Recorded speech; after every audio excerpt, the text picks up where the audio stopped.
It's Sunday, August 2nd, 2020. Welcome to Action News Jax Sunday. I'm Tenikka Hughes. In just 18 days, tens of thousands of Duval County students will head back to brick and mortar schools on the first day of school. For weeks, the district has been fine-tuning its plan to keep children and staff members safe while trying to preserve the quality of education. Joining me this morning, Dr. Greene, DCPS Superintendent. Welcome, Dr. Greene. We appreciate your time. Thank you for having me. Well, I want to start off with most recently, the district decided to push back the start date 10 days. So now that you've made that decision, how does this allow you to plan differently? What other choices are you able to make in that extra 10 days? Well, this time gives us an opportunity to utilize some of the resources that we've been working very hard to get in place. We have this antimicrobial spray that we have to address with 157 schools. And so the additional 10 days gives us an opportunity to start with our high schools, covering every school all the way down to the elementary. And the additional 10 days, hopefully, we will cover all 157 schools. In terms of any additional training or putting information out to parents, how does that look with this extra time? Well, the training is a great opportunity for us to work with all of our teachers. We have a unique plan going before the state, and it has a hybrid, which is very different than most districts. For elementary, we're doing 5 days a week. For secondary schools, middle school has a hybrid and high school has a hybrid. And we have Duval Homeroom and Duval Virtual Instruction Academy.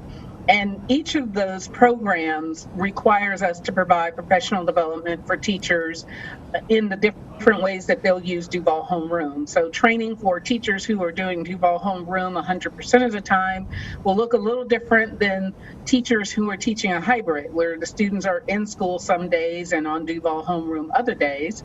And then for those teachers, if we have to close a school or close a classroom, their training will be different because we don't know when that would happen, and they need to be able to make that pivot or that shift very quickly. And you touched on it a bit, but just going down again, the options for parents if they don't want to send their children back to the brick and mortar for 5 days, run through those options for parents one more time. Yes, if parents are not comfortable about sending their children back to brick and mortar, they can choose from Duval Homeroom, which will be offered grades K through 12, and it would be full-time. We request that if parents sign up for Duval Homeroom, that they make a commitment for at least a quarter. Each quarter, they can make a decision that they want to come back to brick and mortar, and they can transition back to brick and mortar. We will also ask parents on Duval Homeroom, would they like to transition when all of our schools move to a 5-day-a-week model? And at that time, they could make the decision they want to transition. If not, we ask that they not leave Duval Homeroom until the end of the quarter. The third option is Duval Virtual Instructional Academy. That is the district's virtual online school that is for grades K through 12. We ask that parents who choose this option make a commitment for the entire school year. Duval Virtual, because it's its own school, for elementary students, that program is 180 days, and for secondary students, it's about course completion.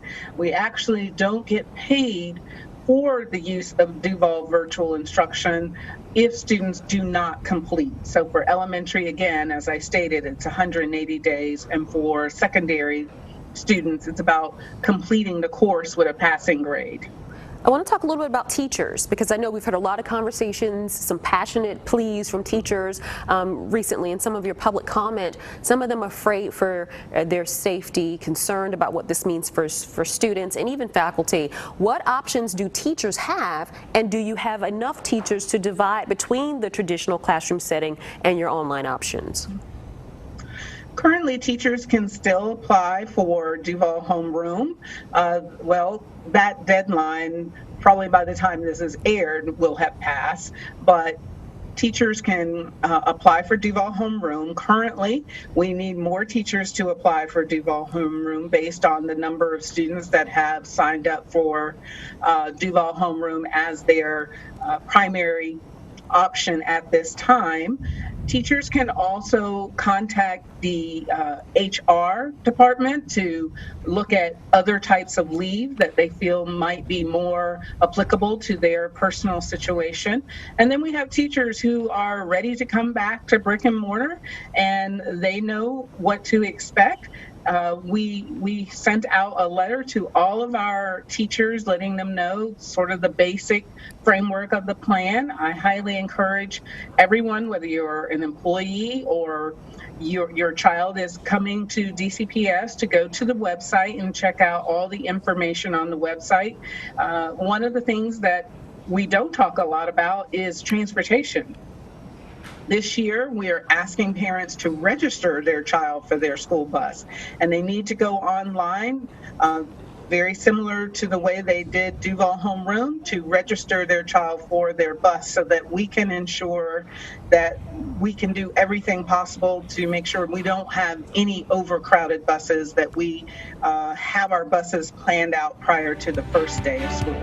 Coming up on Action News Jax Sunday, part 2 of my interview with Dr. Greene. We detail the steps the district is taking to keep students healthy and what parents need to do to make sure their kids are following the rules. Welcome back to Action News Jax Sunday. I'm Tenikka Hughes. Right now, more than 75% of DCPS students are planning to return to brick and mortar schools. I spoke with the superintendent, Dr. Greene, about mask policies, cleaning regimens, and how this could impact the quality of education. Let's talk about some of the measures that you're going to be taking. You mentioned the antimicrobial spray.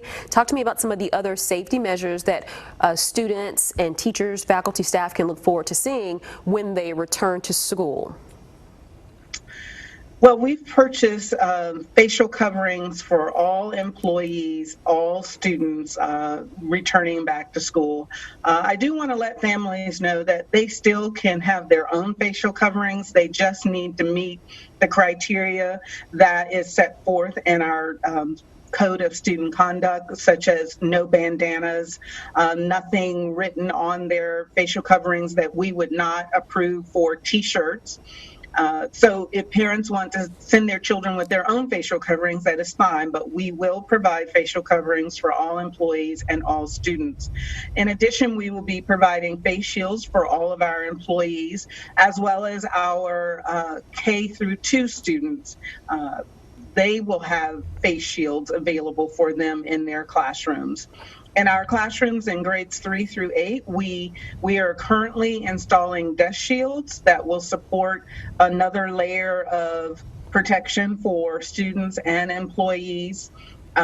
We were very happy to find out that once we spray those dust shields with this antimicrobial spray, it should be effective for a minimum of 45 days up to 90 days. So with that being said, we were then able to add those shields to our middle schools. We were very concerned about changing of classrooms and how will those shields be cared for from one period to the next. But with the use of this spray, we don't have to clean those shields throughout the day. Masks. Tell me about when you will be asking students to wear them, and I know that can vary by the age group and the location as well. Well, we are asking students to wear masks at all times that they are not 6 feet apart. And for schools, that's very challenging to do. Even though we've asked all of our administrators at our schools to ensure that their classrooms, that the goal is to have their desks 6 feet apart. In some classrooms, we know that that would be very challenging.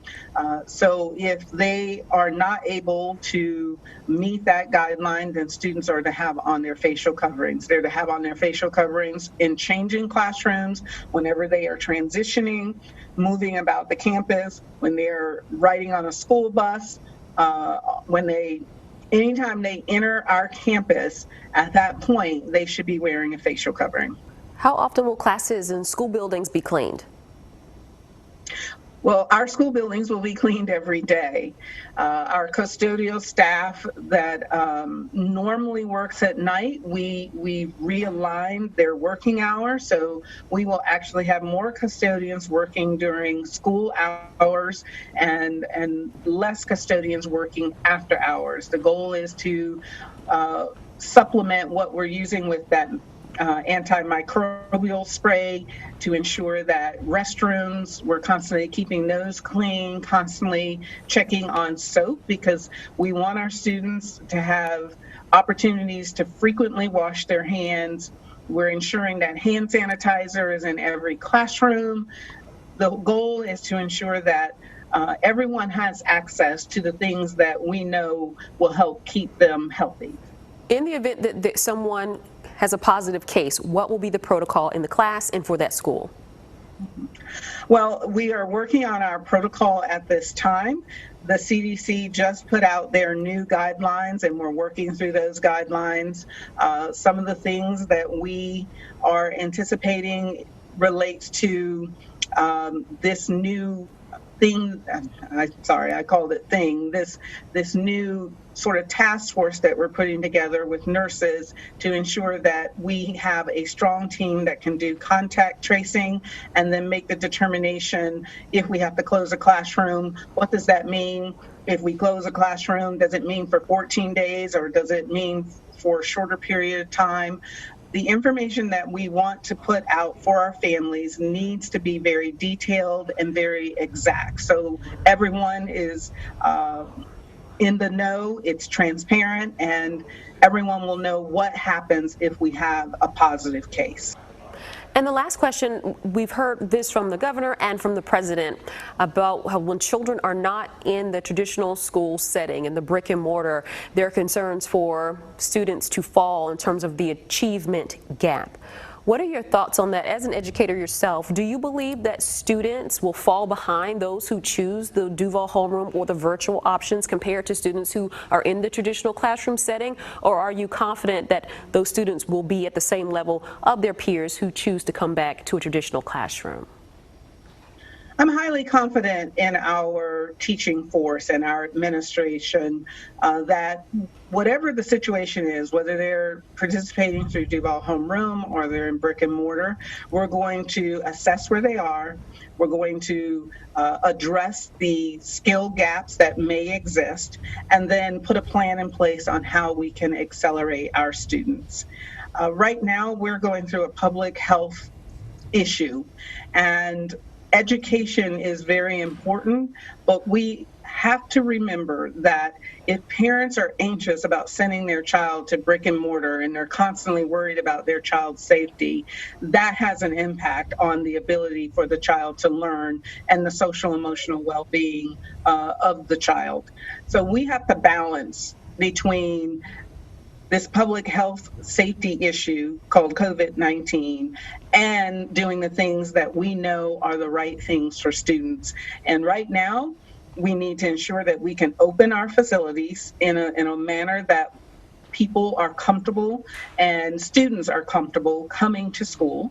2, we need to address the social emotional needs of our students. We haven't seen them since March the 6th, and we need to address that. And 3, we need to assess where are they. We need to give a diagnostic to find out how much did students lose or if they lost anything between the spring by participating through Duval homeroom, then having summer off, and then coming back to school. We have a lot to do, and we have not a whole lot of time to put it all together to ensure that our teachers and staff feel comfortable coming back to brick and mortar, or that they're comfortable continuing with Duval homeroom, and that we're ready to receive our students. Dr. Greene, thank you so much for your time. We really appreciate it. You're welcome. Thank you.